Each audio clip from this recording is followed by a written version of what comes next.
দশভুজা দশ সহস্রশালিনী মধুকৈটভ সংহারিণী দশভুজা দশ সহস্রশালিনী মধুকৈটভ সংহারিণী অদ্বিতীয়া তুমি অনন্যা ভবানী মা দুঃখহারিণী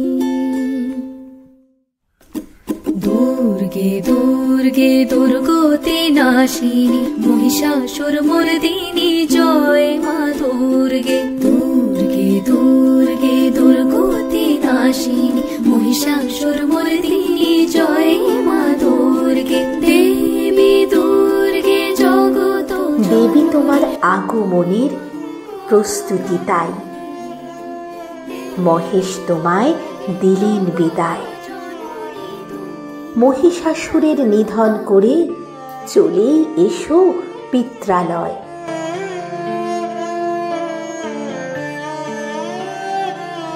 দেবীপক্ষের সূচনা হয়ে গিয়েছে আর ইতিমধ্যেই বেশ অনেকদিন আগে থেকেই শহরের মণ্ডপ মন্দিরগুলোতে পূজার প্রস্তুতি শুরু হয়ে গিয়েছিল আর তারই সঙ্গে প্রতিমা তৈরির কাজ তো চলছিলই কিন্তু এখন তো আর বেশি দিন সময় নেই একেবারে হাতে আর অনেক জায়গায় কিন্তু মূর্তি বসেও গিয়েছে কারণ এখন অনেক আগে থেকেই কিন্তু ঠাকুর দেখা শুরু করে দেন আর ভক্তদের হৃদয়ে ছুঁতে নিপুণ হাতে এই প্রতিমা শিল্পীরা এখনও যতটুকু কাজ বাকি রয়েছে দ্রুত গতিতে সেই কাজটা সেরে ফেলছেন তবে সময় যত ঘনিয়ে আসছে ততই বাড়ছে প্রতিমা শিল্পীদের ব্যস্ততা কারিগরি হাতের শৈল্পিক ছোঁয়ায় ইতিমধ্যে বাঁশ খড় কাদা মাটি দিয়ে তারা তৈরি করেছেন প্রতিমার কাঠামো এবং তার উপরে মাটির কাজও চলেছে এবং এখন রং প্রায় শেষের দিকে আর এবার চক্ষুদান আর তারপরেই মা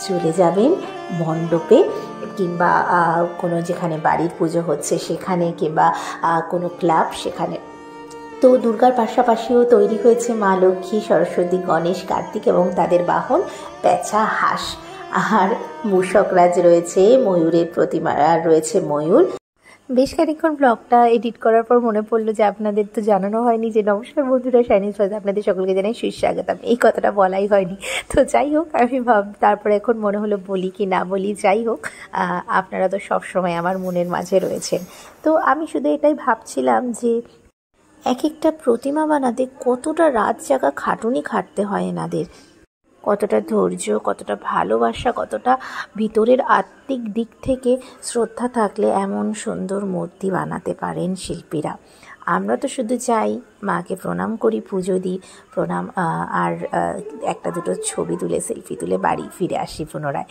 কিন্তু আমি ভাবছি যে এনারা কতটা ধাপে ধাপে একটু একটু করে এই মায়ের রূপদান করেন এই ব্যাপারটা সত্যি খুব অসাধারণ মায়ের আশীর্বাদ না থাকলে সত্যি হয়তো মায়ের যে অপূর্ব রূপটা এনাদের হাতে ফুটে উঠতো না মা নিজেই বোধহয় এনাদের হাতে ধরা দেন এখানে যে শিল্পী রয়েছেন তোর চলুন তার সঙ্গে একটা দুটো কথা বলে নেওয়া যাক আর এখানে মূল শিল্পীর নাম সৌরভ পাল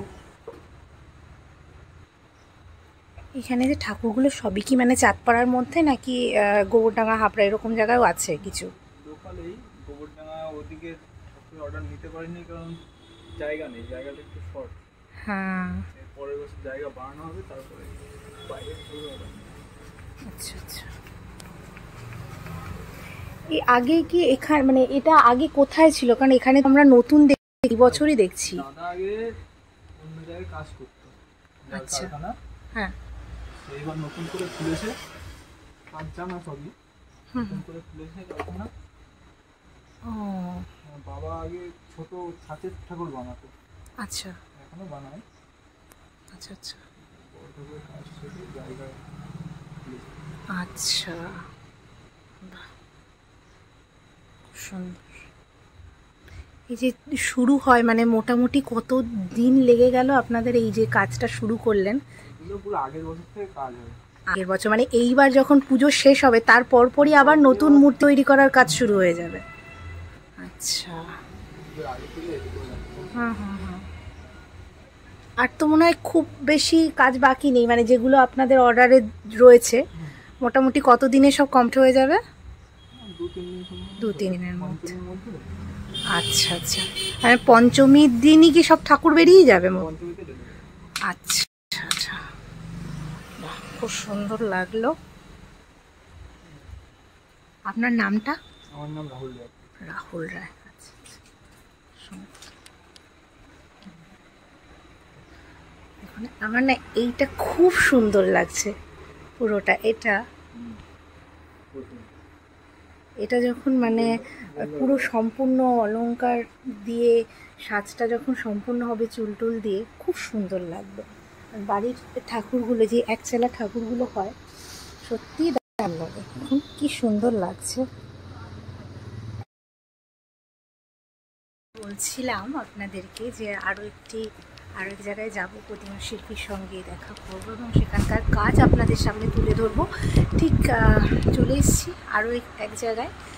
আর আমরা যেখানে এই মুহূর্তে রয়েছি আপনাদেরকে এক ঝলক পুরো বিষয়টা দেখাচ্ছি যে কেমনভাবে কাজ চলছে। আর তো মাত্র কটা দিন, মানে আজকে আমি যেই দিনটা এসেছি আমি জানি না এটা কবে এডিট করে ছাড়তে পারবো, বাট আজকের দিনটা হচ্ছে মহালয়া। তো মহালয়ার দিন সাধারণত দেবীর চক্ষুদানও হয়ে যায়। তো সেই আজকের দিনে তাই চলে এলাম আমি এখানে কতটা কাজ এগিয়েছে আর কেমন সুন্দরভাবে কাজ, দ্রুত গতিতে কাজ চলছে, সবটাই দেখার জন্য আজকে এখানে এসেছি। আর এই যে লোকেশানটা, এটা হচ্ছে চাঁদপাড়ার মানে ঢাকুরিয়া পশ্চিম পাড়া, যেটা আমাদের ঢাকুরিয়া যে বকচড়া চৌমাথা বলে সেখানেই এটা হচ্ছে। আর শিল্পী হচ্ছেন সৌরভ পাল। যদি উনি এই মুহূর্তে এখানে নেই, যদি থাকতাম অবশ্যই ওনার সঙ্গে কথা বলতাম এবং ওনার কাজ সম্পর্কে আরও কিছু জানার ইচ্ছে রয়েছে। তো পরবর্তী সময়ে যদি আমি আসতে পারি আবার, তাহলে অবশ্যই তার শিল্পীর সঙ্গে কথা বলবো, বিষয়গুলো তুলে ধরবো। আর বাবা আমার বেশ কিছু জায়গায় ক্যামেরা ধরে দিয়েছেন, বাবা আমার সঙ্গে রয়েছেন।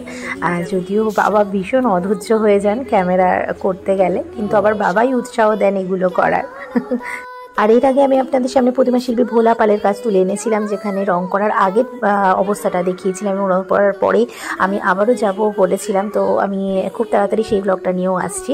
আর যারা আমার প্রথম ব্লগটা দেখেননি, সেই ব্লগটার ডেসক্রিপশন বক্সে লিঙ্ক থাকছে। আর এই ব্লগটা এখানে শেষ করছি। সকলে ভালো থাকুন, সুস্থ থাকুন, টাটা।